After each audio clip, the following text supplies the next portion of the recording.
Sometimes a movie series comes out like gangbusters, and that first movie makes it difficult for the following movies in that series to make a splash. Not all the time, mind you. There's plenty of merit in the various Halloween, Friday the 13th, and A Nightmare on Elm Street series, but the law of diminishing returns certainly rears its ugly head in, say, something like Hellraiser. But what happens when the opposite is true? I'd argue that in some series, the sequels are much more entertaining to watch. Children of the Corn is definitely part of that latter, with the first film being an ignored and forgotten entry in the horror universe, and even a large subcategory of Stephen King adaptations. In fact, I'd argue that most of these sequels are a more fun watch than the original, and Children of the Corn 2 is right there in the small and coveted category of sequels better than the first entry. And again, by better, I mean more entertaining to watch, for the record.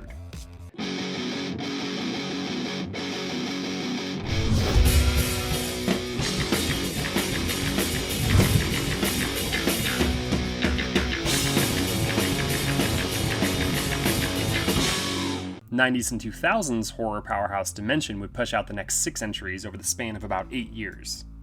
Some of these are fun little diversions that would have random appearances like Naomi Watts, Eva Mendes, and Stacy Keach, while following a somewhat routine idea of turning everything into a slasher movie.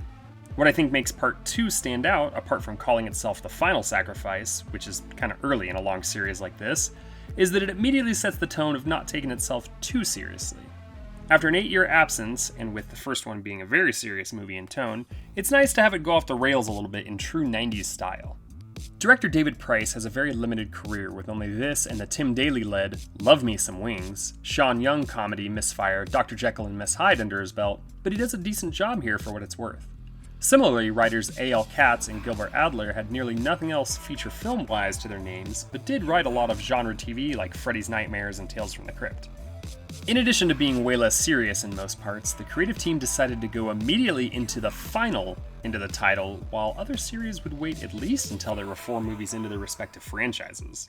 Of course, this wouldn't be the final anything other than the final theatrically released film in the series, for now. The film opens up with bodies from the town of Gatlin being discovered by the authorities. Apparently, the kids seem to be fine now after being under the spell of Isaac, leader of the Corn. The 2 leads survived, and in a throwaway line, they're the ones that reported the tragic events. Well, the children came under the influence of several teenagers. The leader of this cult group was Isaac Croner. We're pretty clear about that from a report by a young couple passing through on vacation.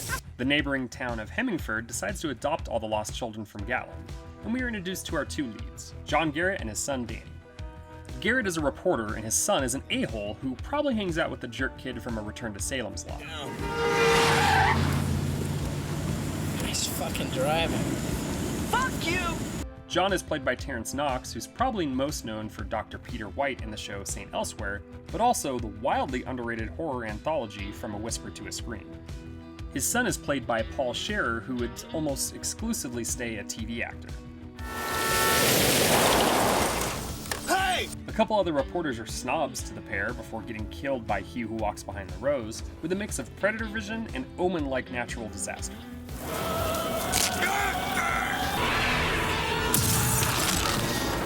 Our heroes, and I use the term loosely, find boarding at a B&B ran by Angela, who for some unexplained reason decides to sleep with John at some point. Surviving cornchild Micah is also at the B&B, and he's clearly sinister from the get-go. Their blood was for the corn. Micah is played by Ryan Bowman, who, you guessed it, doesn't have a heck of a lot else on his resume. Angela is played by Rosalind Allen, who would do a lot of TV, shocker, and also appear in Naked Gun 33 to 30, so she's got that going for her. Danny keeps being a dick and runs off to do angsty mid-20-year-old, teen stuff, and we get to see the wholesome kids of Gatlin again. Hey, is that? Buried deep within the cast of Corn Children is Sean Bridgers, who is the wonderful Johnny Burns on Deadwood. Danny finds the kids and is not worried at all for some reason before heading home. John keeps doing his investigative journalism thing and runs into the overacting powerhouse that is Mrs. Berge. Have you ever seen evil? She gets a whole house dropped on her like she's a wicked witch.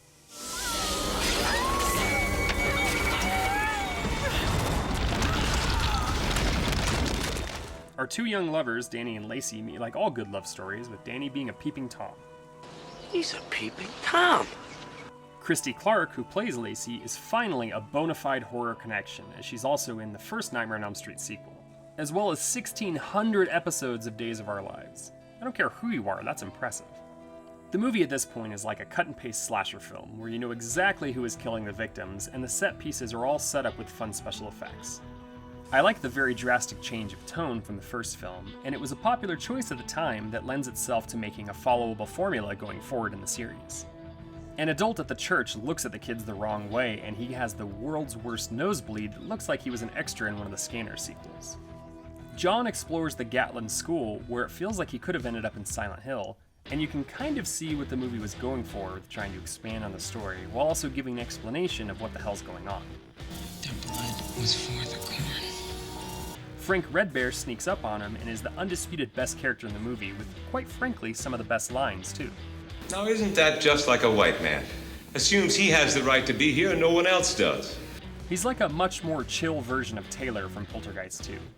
Mrs. Burke's sister, Miss West, very on the nose, shows up for another vague warning while the Corn crew tries to recruit Danny. The town doctor knows more than he's telling. He was here. And Frank links what happens to something the Native Americans believe to be a ritual of sorts. John doesn't believe him and calls it stupid regardless of what he sees going on in town. The doc is quickly killed after, death by 1,000 needles and one big knife, followed by the sweatiest sex scene this side of Body Heat. This gets his son attention and Hugh is kinda into it, before the kids descend on the field. Now this scene's one of the big misses for me.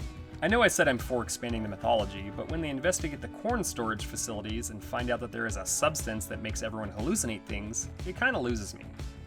This by itself would have been a cool angle to work with, but when they try to mix ancient Native American legends with scientific facts, it doesn't work. Even though I'd wish they'd just pick one, the film doesn't let the story get in the way of the plot. Kids bad, murder ensues, confrontation ends the thread. I will also say it's cool to make Frank a man of science as well as having deep belief in his past and his culture's history. It goes against a lot of the stereotypes that horror movies often assign to non-white cultures.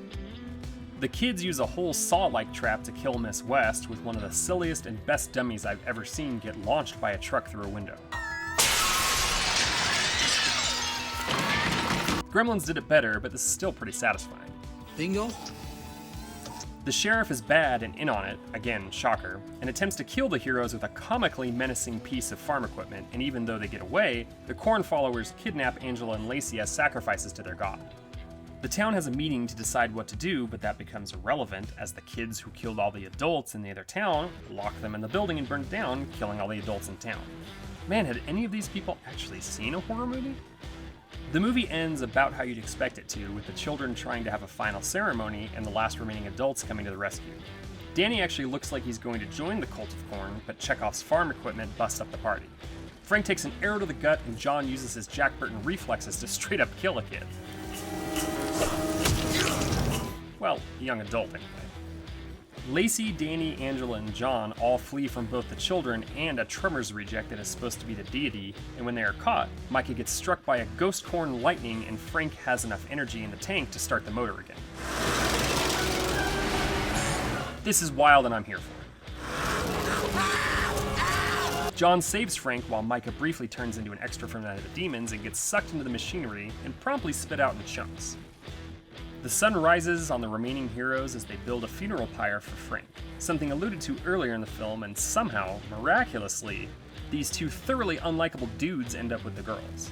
Frank's spirit adds to the drawings they found earlier and disappears into the forest to, I guess, protect the area? Look, plot is not this movie's strong point, but I don't think anyone goes into these types of movies looking for a game changer of a story. The movie made $7 million on a $1.3 million budget, but the allure of home video revenue was too much for the series to continue theatrically. The movie does a good job with special effects and kills, and tries to give you what you want in a 90-minute movie. The first movie went out to make a serious go at it, while this movie, and subsequent sequels, knew exactly where they were going for, and just wanted to give the audiences a good time. While I personally think this one is more enjoyable than the first one, I know it needs more love than it actually gets. Give it a shot. Let us know what you think.